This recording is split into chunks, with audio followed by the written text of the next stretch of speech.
Il est 7h19. 7h, 9h, Europe 1 matin. L'édito écho. Bonjour Nicolas Bouzou. Bonjour Dimitri, bonjour Anissa, bonjour à tous. Bonjour Nicolas. Alors Nicolas, le nouveau Front Populaire se targue du soutien de 300 économistes, dont une prix Nobel, Esther Duflo.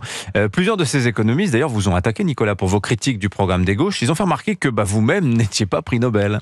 C'est vrai, mais pire, je ne suis même pas professeur d'université et pourtant je persiste à dire qu'un programme qui, dans le pays au monde où la dépense publique et les prélèvements obligatoires sont les plus élevés, un parti qui nous propose de faire exploser à la fois les dépenses publiques et les prélèvements obligatoires, c'est fantaisiste.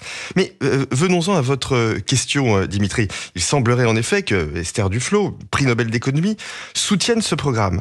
Il faut bien comprendre quelque chose. Avec le temps, le savoir universitaire s'est de plus en plus spécialisé. On est à des années-lumière d'Adam Smith, de Marx, de Schumpeter, qui étaient à la fois des économistes, des sociologues, des philosophes et des historiens. Aujourd'hui, le savoir universitaire est incroyablement spécialisé, précis, étroit, à tel point que l'expert d'une branche peut être ignorant d'un autre domaine.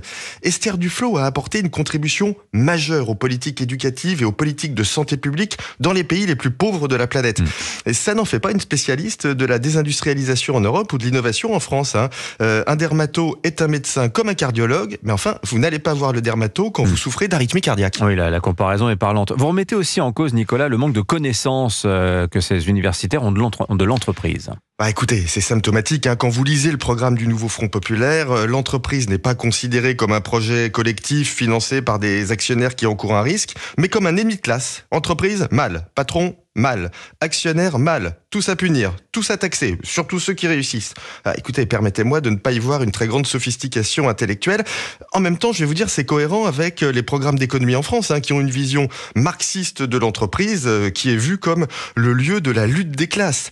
Si les économistes qui conseillent le nouveau Front Populaire savaient par exemple évaluer la valeur d'une entreprise, ils n'auraient pas pondu ce programme fiscal délirant avec des impôts qui vont entraîner un grand déplacement du capital productif de la France vers l'étranger.